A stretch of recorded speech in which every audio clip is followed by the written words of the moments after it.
বুড়ি এইটা সারাটা দিন পরে পরে ঘুমাইবে।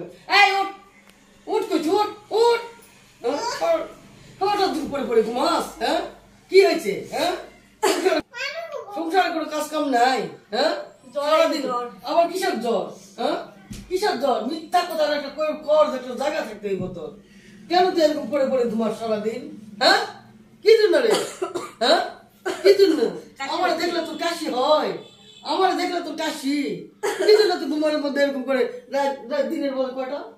এই 9:30টার মতো বাজে। কেমন 9:30 বাজে? 9:30 বাজে। 9:30 পর্যন্ত একটা মানে মেয়ে শুয়ে থাকে, এটা মানে জাতিকানি কথা নাকি?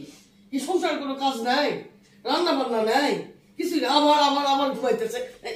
কি ঘুম কি ঘুম? হ্যাঁ এটা কোন ধরনের ঘুম কয়? হ্যাঁ কোন ধরনের ঘুম রে এটা? ওট গেছি নাহলে নাকি নাকি কিন্তু আজকে বাইরা মু কয়ে দিলাম। ওট সংসারের একদম মনে হয় যে একদম কুফা লাগায় ফেলাইছে আমার সংসারটার মধ্যে। আবার একদম ঘুমি ফুরাই না, অনেক টুটি ছিঁড়ে ফেলাবো আগে মেয়েকে। হ্যাঁ ঘুমি ফুরাই না, ওর ঘুমি ফুরাই না, ঘুমায় বিছানার মধ্যে বসে বসে ঘুমাইতেছে। এটা হইলো? আপনারাই বলেন এই ধরনের জন্য কাজ করে তাহলে আমি কি সহ্য করতে পারি? কোন সংসার সব কাজ পেলে তুমি সারাটা দিন পরে পরে ঘুমায়, এত অলস হয়ে গেছে আর কাজে ফাঁকি দেওয়ার একটা অভ্যাস হয়ে গেছে। তাহলে আমি রাখলাম।